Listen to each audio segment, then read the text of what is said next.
Hi friends, ನಮಸ್ಕಾರ. Welcome to ನಳಪಾಕ. ನಾನಿವತ್ತು ನೆಲ್ಲಿಕಾಯಿಯಿಂದ ಇನ್ನೊಂದು ರೆಸಿಪಿಯನ್ನು ಮಾಡ್ತಾ ಇದ್ದೇನೆ. ಅದು ಮುರಬ್ಬಾ. ಇದೊಂದು ಸ್ವೀಟ್ ಆಗಿದೆ. ಈ ಜಾಮ್ ಥರ, ಹಾಗೆ ಗುಲಾಬ್ ಜಾಮೂನ್ ಥರ ಇರುತ್ತೆ, ಸಿಹಿಯಾಗಿರುತ್ತೆ, ತುಂಬಾ ಟೇಸ್ಟಿಯಾಗಿರುವಂಥದ್ದು. ಇದನ್ನು ಹೇಗೆ ಮಾಡೋದು ಅಂತ ನೋಡೋಣ. ಈಗ ಇದನ್ನು ಉಗಿಯಲ್ಲಿ ಬೇಯಿಸ್ಕೊಳ್ಬೇಕು ಒಂದು 10 ರಿಂದ 15 ನಿಮಿಷ.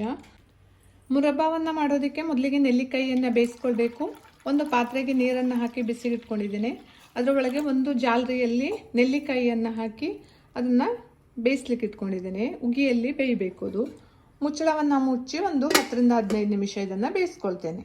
ಇದನ್ನು ಪೂರ್ತಿ ನೀರಿನಲ್ಲಿ ಹಾಕಿ ಸಹ ಬೇಯಿಸ್ಕೊಳ್ಬೋದು, ಆದರೆ ಅದು ತುಂಬ ನೀರನ್ನು ಹೀರ್ಕೊಂಡು ಬಿಡುತ್ತೆ, ಅಷ್ಟು ಚೆನ್ನಾಗಾಗಲ್ಲ. ಹಾಗಾಗಿ ನಾನು ಉಗಿಯಲ್ಲಿ ಇದನ್ನು ಬೇಯಿಸ್ಕೊಳ್ತಾ ಇದ್ದೇನೆ. ನೋಡಿ, ಇದು ಈಗ ಬೆಂದಿದೆ. ಹೀಗೆ ಗೆರೆ ಬೀಳಬೇಕು, ಅಂದರೆ ಒಡೆದಿದೆ ನೋಡಿ, ಹೀಗೆ ಒಡಿಬೇಕು.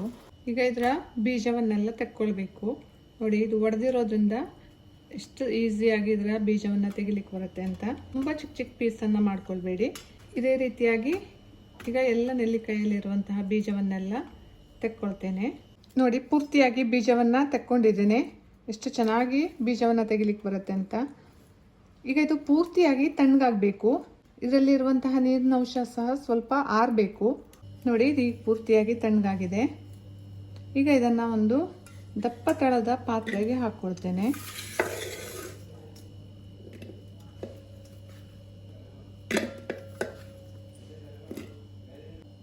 ಈಗ ಇದಕ್ಕೆ ನಾನು ಸಕ್ಕರೆಯನ್ನು ಹಾಕ್ಕೊಳ್ತೇನೆ. ಒಂದು 4 ದೊಡ್ಡ ಚಮಚ ಸಕ್ಕರೆಯನ್ನು ಹಾಕ್ಕೊಳ್ತೇನೆ. ಇದನ್ನು ಈಗ ಚೆನ್ನಾಗಿ ಮಿಕ್ಸ್ ಮಾಡಬೇಕು. ಈ ರೀತಿಯಾಗಿ ಚೆನ್ನಾಗಿ ಮಿಕ್ಸ್ ಮಾಡಿ ಓವರ್ ನೈಟ್ ಬಿಡಬೇಕು. ಇದನ್ನು ಒಂದು ಸುಮಾರು 8 ರಿಂದ 10 ಗಂಟೆಗಳ ಕಾಲ ಇದನ್ನು ಹೀಗೆ ಬಿಡಬೇಕು.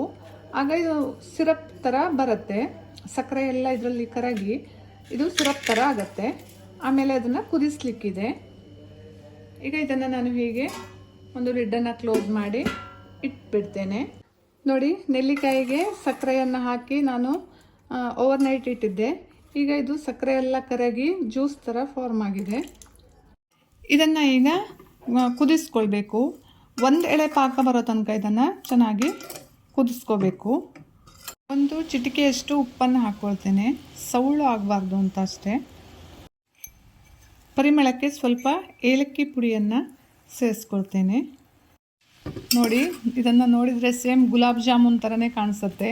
ಮನೆಯಲ್ಲಿ ಚಿಕ್ಕ ಮಕ್ಕಳಿದ್ರಂತೂ ಇದನ್ನು ಪ್ರೀತಿಯಿಂದ ತಿಂತಾರೆ. ಪಾಕವನ್ನು ನೋಡೋದು ಹೇಗೆ ಅಂತ ನಾನು ಪ್ರೀವಿಯಸ್ ವಿಡಿಯೋದಲ್ಲಿ ತೋರಿಸಿದ್ದೀನಿ. ನೋಡಿ, ಒಂದು ಪ್ಲೇಟ್ನಲ್ಲಿ ರಸವನ್ನು ಸ್ವಲ್ಪ ಹಾಕ್ಕೊಂಡು ಕೈಯಿಂದ ಹೀಗೆ ಮಾಡಿದಾಗ ಮಧ್ಯದಲ್ಲಿ ಒಂದು ಎಳೆ ಥರ ಫಾರ್ಮ್ ಆಗುತ್ತೆ. ಈ ರೀತಿ ಆದರೆ ಪಾಕ ಬಂದಿದೆ ಅಂತ ಅರ್ಥ. ಈಗ ಇದು ಒಂದು ಎಳೆ ಪಾಕ ಬಂದಿದೆ. ಇದು ಆರಿದ ಮೇಲೆ ಇನ್ನೂ ಸ್ವಲ್ಪ ಗಟ್ಟಿಯಾಗುತ್ತೆ. ನಾನು ಈಗ ಸ್ಟವನ್ನು ಆಫ್ ಮಾಡ್ತಾ ಇದ್ದೇನೆ.